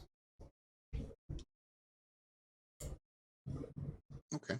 I would give that much information out. I'm assuming that would correlate nicely to the 3 wizard statues that are currently on the ceiling. Yes. I want to keep this book. You can roll history checks for those of you that have seen this script and are curious about it. And if that's no one, it's fine. We can move on. History. Yes. Oh, it's apparently I've forgotten my alphabet. It's before the eyes. Mm-hmm. Yikes. 24?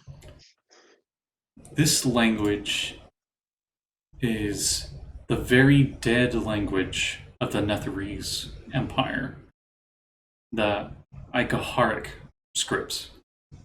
It is technically a human language, but it has a mix of Draconic, Arwen, and Ignan. Arwen being air elemental scripts, and Ignan being fire elemental scripts. Whoa. Would that have anything to do with part of my backstory? Yes. You do not know this language, so you haven't had it translated, but you've probably read a few things about the Netherese that have been translated. Nice. You know that they're the long-dead human empire. Thousands of years ago. They were the first humans that ever used magic, taught by the elves. They kind of fucked things over, and by fuck things over, I mean they made the magic system you guys know today that only goes up to 9th level spells. They were able to cast up to 12th level spells, and they fucked things up by casting a 12th level spell. What a surprise. I kind of have a renewed interest in this particular room. I want to start looking around for any additional books or spell books. Okay. Roll me a d6. Yay! Roll if it's a 5 or 6. Is a 1. Okay. You find another book that is titled Magical Wonders of Nethreel. The book is a collection of interviews with Netherese archmages who discuss their studies of the ancient elven magic and the creation of something called mythalars. The book also includes sketches of these devices. Ooh. You got a picture for us? That's what I'm looking for. I'm hoping they do. Yes, they do. Yay! But it's spoilers, so I can't show it to you. Essentially, it's this. It appears to be a statue base, and then there's a floating orb inside it. And you know the device that Doc Ock tried to make? It had like that. Imagine one of those arches, and then a sphere. Nice. Just a floating ball. It almost looks like a sun. It's like orange. And you can tell by the scaling, since you can read it all, that this is pretty big. Like the base itself is probably around 15 feet tall. And that's maybe like 1/4 of its height. And you know that since you're reading this, it is a relatively small device for what it does.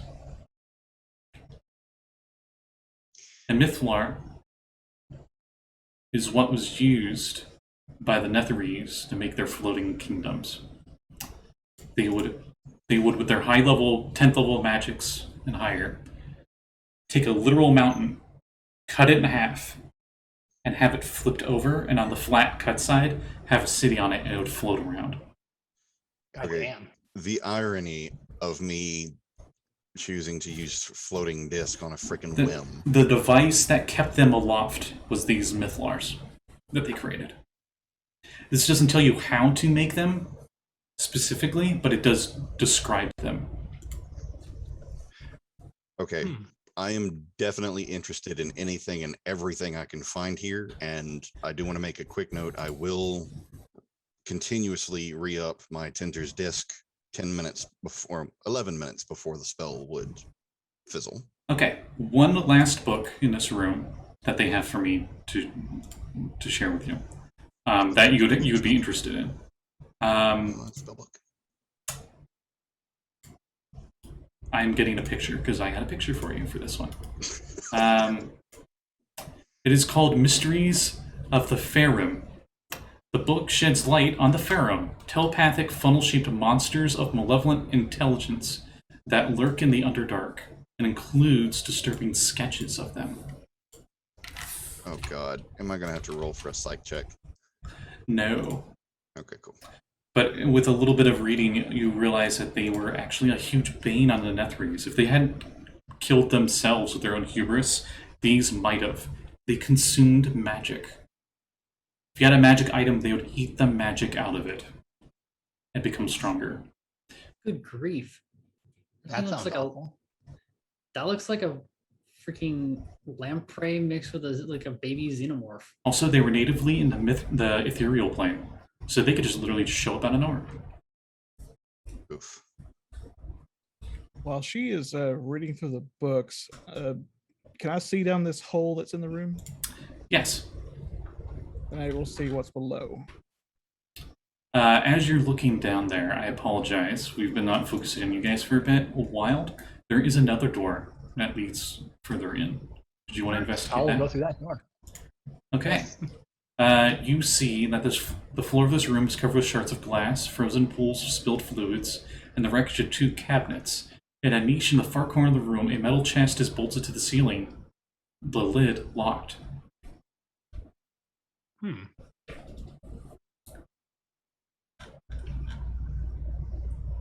Sorry, what was the lid of again?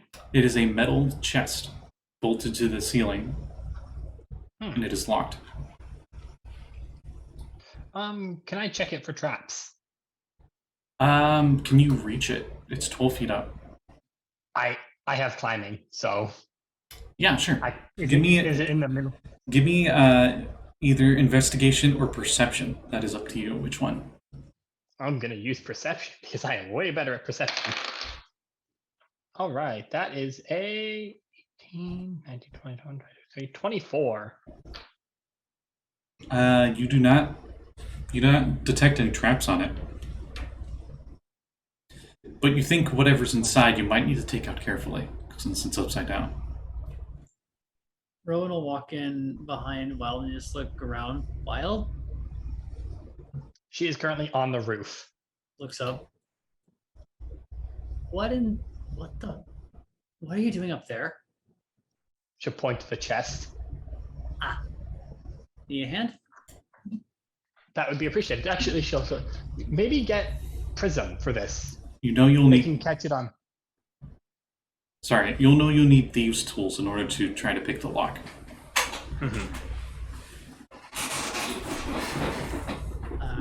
Sure, I'll go find her, and Rowan will go and look for a prism. Okay. River, you're looking down the hole, and you see that this room down below contains 2 metal cages. Both are badly damaged. Nearby are 2 roughly dug tunnels, one in the ceiling that you're looking through, and one in the floor that leads even further down. Narrow windows along the bowed outer wall afford you a glimpse of the earth of which the structure has impaled itself. How far down is it? It's 12 feet down to the floor. So, is it like an angle I can slide down? Nope. I'll take out another section, rope and a piton, and head down. Okay. Maybe it'd be a bad idea to split the party this much. As you do that, that's when Rowan walks into the room. And Prism probably has all 3 books and is giggling to themselves profusely. Rowan will walk in and just sort of like tap some places like solid, will make a little ringing noise with her axe. Goes, Prism. Ding ding ding. Remember, I'm an archaeologist. Doesn't mean you should split the party. I mean, Exploring is what I do. Not Yeah, without well, splitting the d- party. I mean, Dakota, Insights is what you do. the famous human archaeologist Dakota Bones does that all the time. You get a half-hearted yeah response. She's more reading the book than listening to Definitely. anything else. We got something you might be interested in as well. No? We found a locked chest. It's bolted to the ceiling or floor, I guess. It used to be. Meanwhile, in the room Wild's upside down in, Wild, Andrew is also on the ceiling with you. Upside down. I'll just kind of look at Andrew and nod. Does he have spider climb? He climbs over to the chest. What you doing there, buddy? She'll say. He knocks on it a few times. Do I hear The chest anything from explodes. inside of it? It just sounds like knocking on a little metal door. You can't really hear anything inside. Not much in there, is there? Andrew kind of like turns over to you to acknowledge, but he can't really do anything at the moment. Yeah. Actually, Wild will call for Periwinkle, because like I do know Periwinkle has the has that magic sense thing. Well, Callie? Done it a few muted. times. Mhm. Okay, so she'll probably actually then call like Periwinkle over. Mhm. Hello. You see Andrew on the ceiling. Oh, And hi. Wyatt. The second you come in the room, he falls down from the ceiling. Yeah, so Wild will look to Periwinkle and say, can you check it to see if there's anything magical in here? She'll point to the chest. I do it. Nothing magical, besides pretty much every school of magic on Andrew, but you're used to that. Yeah. Sorry, well, nothing magical in it. Well, maybe there'll be something decent normal in there. Does it? Just wanted to make sure it wasn't trapped. Nothing magical within that range. It is a metal box after all. though, if it made a noise when you knocked on it, that Actually- it wouldn't be super thick. Actually, since this works like detect magic, I think detect magic would work through this metal. Because I think it's just thin enough. You'd feel okay. So you feel inside the chest.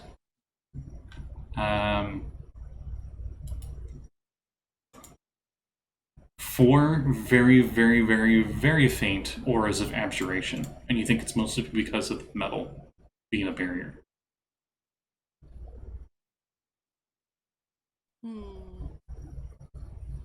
But it's inside the chest for sure. Okay. I sense that. Yes. Right? Okay. I'll tell. It takes a while. Like you have to focus on it. I'll tell Wild that. Do you think it's safe to open? What school of magic was it? Did you say? Abjuration. Abjuration. You all know that Prism. I think Prism, you're an abjure, right? Yep.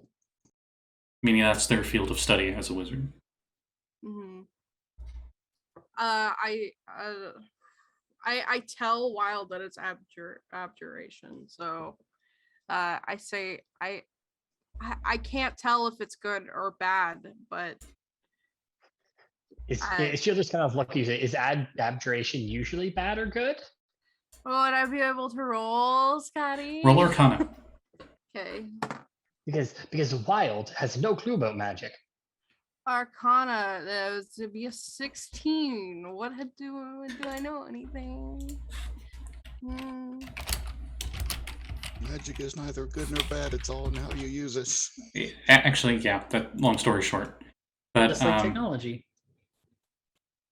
abjuration is seen as more of a protective school, though it can have its more aggressive uses. It's usually used to create magical barriers, negate harmful effects, or harm trespassers. But the fact that it's small and it's not all the way around the chest, right? I would assume that it's from your knowledge of magic. If the chest itself had like a magic trap on it, it would be on the outside, not the inside. Okay. Wild, I'm gonna cross my fingers here and say that it's fine. All right, we're waiting for Perry.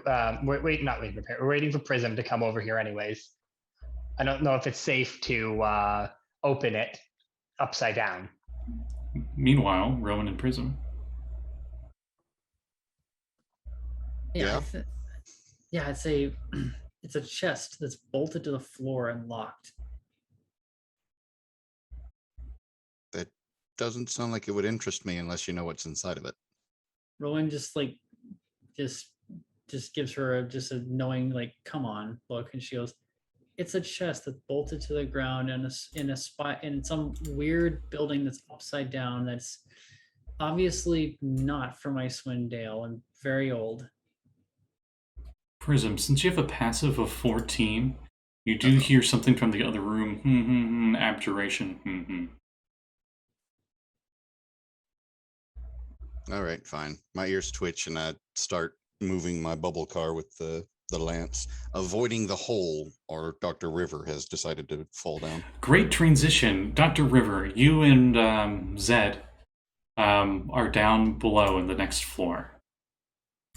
I love it when they split the party. Does not hurt the brain at all. You see...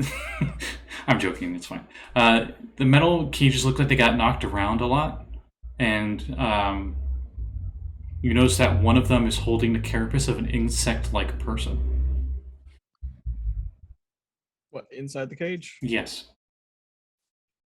But the cage is like, it looks old and it's pretty broken apart. It'd be pretty easy to move parts of it away and get to whatever's inside.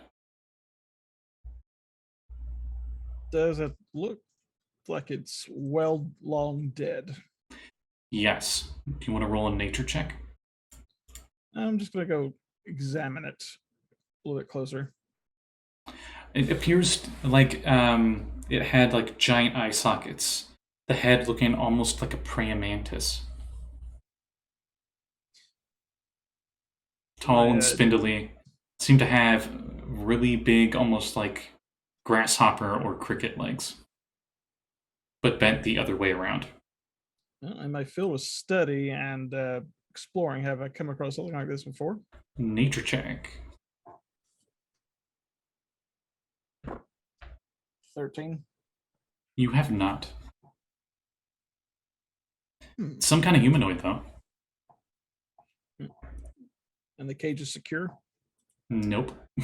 Not at all. But like, is this like a husk? Yeah, a carapace is like. Have you ever had like a bee like stuck in Yeah. your back window in your car and it dies and it like loses color? It's its skeleton. Yeah. It's a bug skeleton. Okay, I didn't hear it was a carapace, but okay. Yeah. Is there anything else going on in this room that stands out? There is a hole that leads further down. There are 2 doors as well. Oh, one of the doors is already opened. You see rubble like spilling out of it, like rock and ice.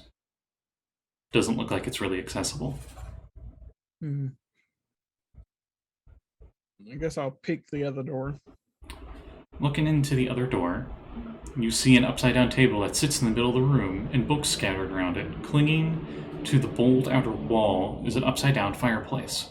Along the same wall is a window with nothing but hard-packed earth beyond it. You see quite a few books on the ground as well. In case I didn't say that. But I'm just like perusing through the books. Anything that stands out? They're all written in that weird language. The one has like this cool, like almost like spooky ghost on the cover, and the other one has like a guy on the front of it that has both of his hands like this on his head, and you can see like the illustration of a brain and like light rays shooting out in all directions. Anything that looks of value like that, I'll collect to give to Prism when I see her next. Okay, those 2 would be the 2 of any significance. The rest of them are too battered up and wouldn't even be able to be read anyway. I'll like, blow the dust off and then put them in my tail bag. Besides that, when you came in, about 10 feet away to your left is a door, but way on the right, way on the other end is another door. And those magical torches are still keeping everything pretty well lit. Yeah, in every room, they're within like 10 feet of each other.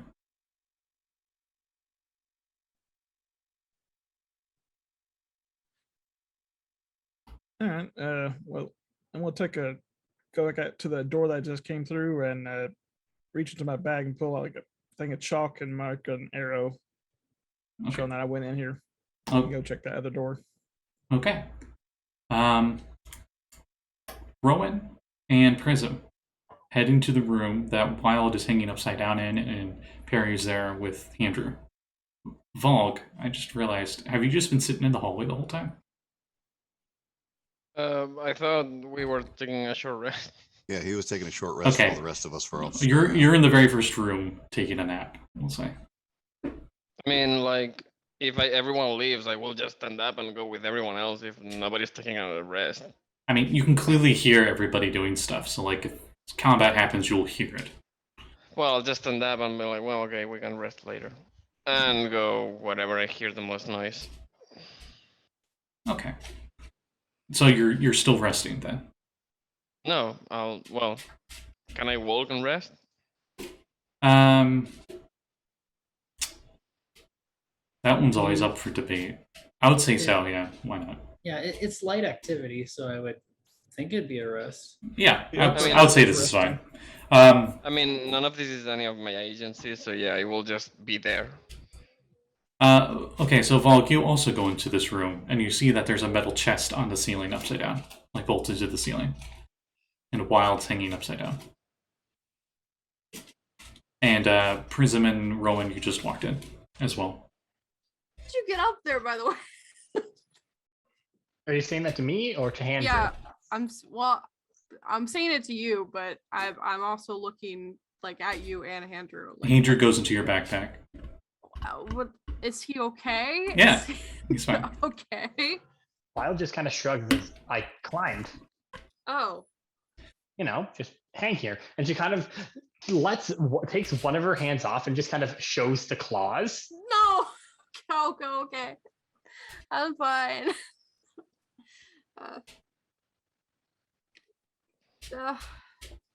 Can you not do this? You know what? I've never really tried, but I'm just going to take a shot at it and say, no, I can't. Yeah, it's about the sign that Rowan just walks in with Prism. He's like, there we go, up there. Just points with one of her axes.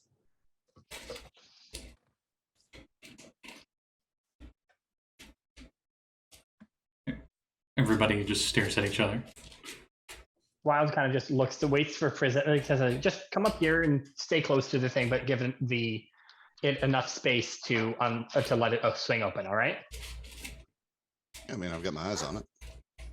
There's something in there with abjuration in it. That's what we found. But I'm gonna try and unlock it now. And she'll climb over to the lock side. Do you have thieves' tools? Yes, I do. Then give me a thieves' tool check. Is that what it Wait, is? Which is Dex. Yeah. Yeah, because that's all I have. I just have the Dex. Yeah, it's a dexterity check. Before you do that, before you have the roll, take a D8 of inspiration All right. to add to that, just in case. I know you'll probably need it, but So 13 plus 5, that's 18. 18 plus 8 is 24. you rolled a max inspiration on it? Yes, I rolled a max inspiration on it. Good grief. You easily open up the chest. So easily, in fact, that the lid goes open and 4 vials as we go into bullet time just do. And you're like starting to fall to the ground. Each person can roll me a dexterity check that isn't Wild, because Wild's opening Did it. Prism not move up higher, closer to the thing like I asked? 3 feet off the ground, so no. Oh, you can't. That's right. You can't go any higher. All right, guys, it's all up to you. All right. So, Don't disappoint the cat. Valgg, you can also participate because you are in here. Oh, Probably taller than we are, too. It would be a dexterity check if you guys are trying to grab the vial before it hits the ground. This is like a very quick, like, Okay. oh shit, you're going to grab it. I got a 16. Okay. Hey. 17. Okay. Hey. 24. Hey. Fuck. And what about Valgg? I got a rock. 15. There are 4 vials, and all 4 of you grab one each. One of them is green, and it almost has like it's like bubbling, almost like it's carbonated. Another one is cold to the touch, and it has like this almost fluorescent blue to it. Another one keeps shifting between like a red and yellow and orange mix between. Damn. And the last one is filled with a prismatic, amazing amount of colors that just seem to constantly be swirling around themselves with a mix of silver. Ooh. One just like takes a moment to just like breathe the tension out, and then just looks over to Prism. You take 2 and I take 2. We figure out what they do. Definitely. Nice. Sorry. She like holds her hand out for one of them, from one of the others. My older brother's dog just jump scared me. No. So I didn't realize where she was laying. So I went to lay down on the couch, and then I just feel a paw on my shoulder. Aw. Okay, so who's all checking out the potions? I can identify 2 of them if Prism wants to do that too. Yep. Okay, so you guys cast Identify Mhm. On all 4 of them, and they are all potions of resistance. 1 potion of acid, 1 potion of cold, 1 potion of fire, and 1 potion of force. Ooh, nice. Here's what they do. You drink the potion, and you gain resistance to that type of damage for 1 hour. Wow, that's going to be useful if we ever Nice. run into a puzzle. These are uncommon, Nice. worth around 250 gold each. Shit. Not bad. Rowan will like when she finishes hers, she like sort of like her eyes sort of like undilate, and there's a little bit of trickle of blood from her from her right eye, and she just like wipes it, sees it on her hand, just smiles. Goes, didn't get you that time, bitch. And she holds up the cold one and goes, all right, this one does nothing for me, but if anybody needs to not be cold anymore, this will help for about an hour. Wild will look to her and say, that might be useful if we encounter that dragon. Right. I mean, I've already got that locked down myself. Wild will actually offer, if you want, I can carry them since I'm able to get to everybody. I'm quicker than most. That sounds good. So if we need to, I can move to give them to whoever needs them. Administer them, yes. All Good right. idea. So what were they? Scotty, can you just write them down? Because I'm going Yes. to have to add them afterwards. Thank you, because I'm not going to remember. And it's hard to add things on my phone. Yeah, I definitely get that. I'm writing them now in the Discord. Much appreciated. Quoting straight from the adventure. So, I'm surprised you guys actually cut them all, let alone one of I them. am impressed. I thought we'd lose one of them. Um, Especially because me, the Dex build, is literally the one who opened the thing. So I'm very happy with my roll with that. Yeah, Scotty, I figured in our last stop, I might as well pick up Thieves' Tools because we don't have a rogue. Yep, very useful for things like this. Oh yeah. Yeah, and since I have a high Dex, it's well worthwhile to have. Dr. River. You Yes. continue exploring the floor down below, everybody. And you open up one of the doors in that one room. And you go inside and you see shattered remains of a desk and some chairs. But more importantly, you quickly discover that all sound disappears from you. You could hear them doing stuff upstairs. You could hear the clops of Valgg and whatnot. You could hear your own feet and your zombies' feet crunching on the frost on the ground. But when you come in here, there's no sound. You can't even hear yourself breathe. It's like you're in a vacuum, but you can breathe fine.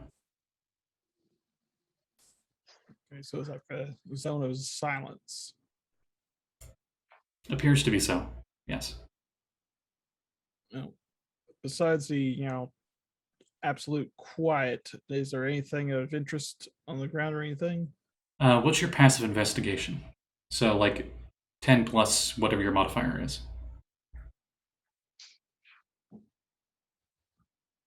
Oh, I have -1 investigation. So 9. All you really see in here is the desk and the chairs, but they're kind of beat up. Like they fell 12 feet or so. Like poke through the debris, see if there's anything stands out. Not really. You think you see something, and it's a very old quill that definitely does not work anymore. If there's nothing interesting here, I'll go out, close the door, and mark an X on it with the chalk. Okay. And then the last room on this floor that you haven't seen is a collapsed staircase. You open the door and it's just a mess. Was a staircase like going up or going down? You're thinking maybe both at one point, but it is like completely destroyed and not accessible.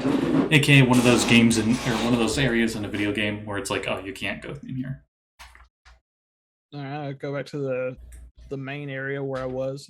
You said there was like another door in there? Nope, you checked everything on this floor.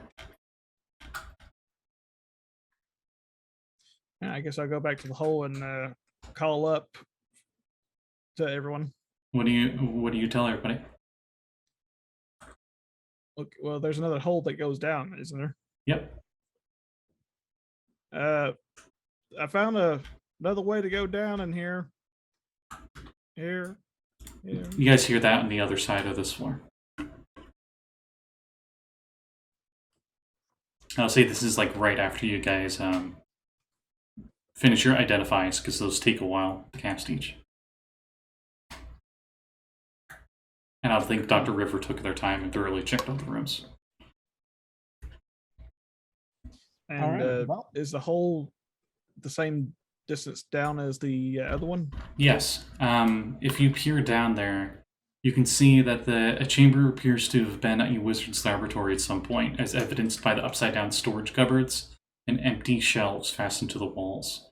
There's shattered glass and alchemical equipment strewn all across the floor, and arcane symbols are painted on what is now the ceiling.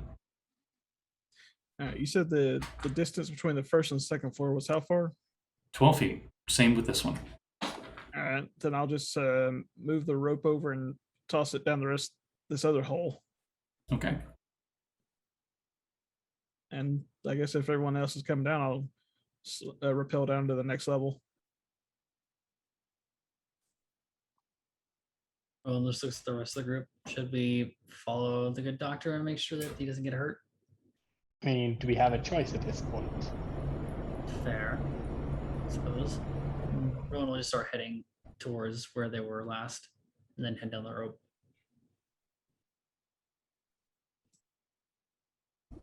Everybody else follow? Yeah, while to climb down, the same as she always Yeah. does, using claws. You all did fine with your athletics. I'm not going to do that for more of these. So you all get down onto the floor River's on. And it's this upside-down lab. You notice that, so you're now on the third floor on the map, or level 3 on the map. You notice that there is a collapsed wall that appears to have been collapsed due to whatever made another hole that seems to go down even further. And there are 2 doors in this room, and the room beyond the collapsed wall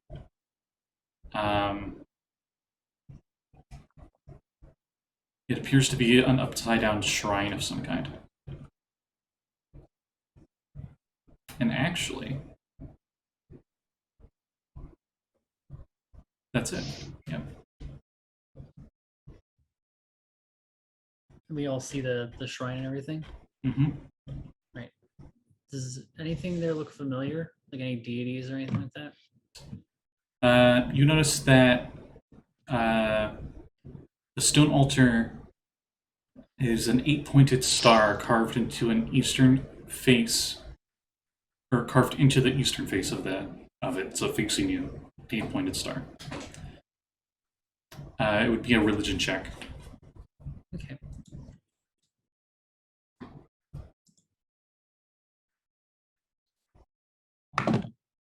That's 12. Probably some god of magic or something, since this place seems to be made by wizards. Is this in the main room that we entered, or is it checking out the other doors already? They're looking into, so on your guys' map in level 3, you're in the middle center room right now, and they're looking into the room to the west, past the hole. That you guys could easily hop over. It's like a 5-foot gap. Mm-hmm. Coming from the door in the northern part, it opens. What was that? What's Wait, the it name of opens on its own? Yeah. I draw Two and ready in action. figures are come out. While is drawing her weapons at that Axe. point. Axes at the ready. The first one Yeah. appearing in front of you is an undead warrior in studded leather armor. Its dead gray flesh drawn tightly over its bones, and its face locked into a terrible scowl. And it also gets its sword ready. And then, coming up from behind them, is an attractive, this is what the book says, not me, attractive young man in cold weather clothing. His face, beneath a frayed witch's hat, displays studious eyes and a warm smile as he puts his hand on the undead's shoulder, and they seem to untense and look back at him. And he looks at you all and smiles and says, "Welcome to the Lost Spire of Nethreel. My name is Dazan." And that's where we're ending the episode for the night. Perfect timing. Nice. Nice. I mean, we're not going to end in combat? Better I not. mean, unless you take a swing. Shot. Boomstick. No, not really. So,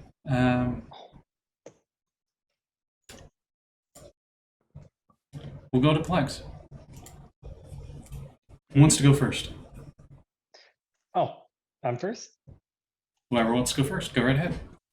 All right, I'll go first. So, I'm Vex. You can find me on Twitter at VexyHexy. As for my games, I do not believe, well, normally tomorrow we would have a game, Saffron Academy, but due to Aya having family over, she is not going to be able to participate, so we will not be playing. Aside from that, you can, normally on this week, on Tuesday, we have Unwritten, which is ran by the lovely Callie, and that's at 7 o'clock p.m. EST every other week. And then on Sundays, I have 2 games, one of which is is Hera's Masks game, Starfall Academy, which is at 12:30 p.m. EST every other week. So not this week, but next week.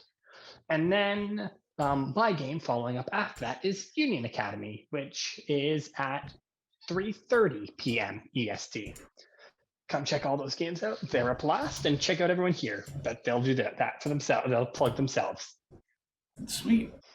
Does anyone else have any plugs? I'll go next. Hello there. Rowan's player, January_silence, just that everywhere. You can find me over on YouTube at Back to Channel 1, BACT Channel 1, where myself, Lluis, and Saege are all a part of our good buddy Jesse's Dark Matter campaign, The Quest for the Quantum Rose. Last we left off, we're fighting these weird 2-headed rats on an elven planet that's not all that it seems, and it's really fun. And I can't wait for our next game. Aside from that, I publish 5e homebrew content over on DM's Guild. The next, sorry, all the the Joe Goblin will love me. Yeah, the next thing that I have going up is the Veil Strider Ranger, which hopefully will be up by next month because I have some fun plans for it. We're in the final stages of getting artwork, except for the fact that I kind of fell in love with the initial art concept, so I'm going to keep that one as someone hopefully we may see in the future. And we're remaking the art to be something a little different that doesn't, look too similar, so I can keep the initial idea I had as an OC. But yeah, please check out my other stuff that I have up there. I have only 3 subclasses at the moment. The Veil Strider will be my 4th, but I have some very fun plans for that next month that if you can just keep an eye out for it, you'll be able to check that out. Also check out my Twitter for it, at Library Sphinx, and check out my cover artist's Twitter, at Burger Mama, BURRGER. She is amazing. She deserves a lot of love. And also check out Lluis, because Lluis might have some art in that as well, and also makes amazing artwork. Whether you want kaiju or you want sexy ladies, I'll just let Lluis take over and tell everyone what amazing stuff that he does. Sexy kaiju. I mean, Yes. literally all the artwork we have for the characters right now are all made by Lluis. Yeah, you see Rowan's pretty face, you see Dr. Molier's amazing awesomeness, and you see Prism's pretty face, and of course Wild. What? Actually, this is not Wild's face. This is actually a different character. It's just my default image for my Zoom. Yeah, that was from Furry Roads, right? Oh, yes, yeah. yes, that was. Yeah. Also, follow me on TikTok because I'm like really close to the 100,000 followers, which Whoa! Oh dang, excite really? me and terrify me a lot. So Holy yeah. moly. Okay, does Congrats. TikTok mail you like the wall plaque thing like YouTube does? I That would don't be think awesome. so. I don't know. That would be so cool if it did. Because I mean, that means you're probably like influencer level stuff, man. I don't want to think about it. I just want to reach the number. I know what you mean, yeah. But yeah, definitely follow. Yeah, I'm like 97 point something thousand people. Yeah. Oh, So yeah, check out. I try to make fun videos with sexy stuff generally, D&D or Pokemon or whatever. I feel like it's also raining. I don't know if you can hear it. I cannot hear anything right now. So Yeah, you're good. You can't hear anything from your side, so you're good. Yeah. I think the only person left that would have any plugs, I would believe, would be Periwinkle, right? Yeah, I like Vex said, I have a game that I run every other Tuesday, Unwritten. It didn't happen yesterday because I was going through it. Yeah, and That's life in a nutshell. yeah, and I don't know. Follow me on Twitter. There was a rocket going off while we were playing, and I don't know if my computer shook because my grandma was like, "Come outside, come outside!" So I had to go out. But that was fun. That's it for me. All right. Well, on that note, thank you everyone for watching. The next game that will be on this channel will be, I believe, Retroverse Corruption campaign this Friday at 7:30 p.m. Eastern Standard Time. And thank you all for watching, and we'll see what Dazan has in store for the party next Wednesday. Bye. Bye, everybody. Bye. Good night. Bye.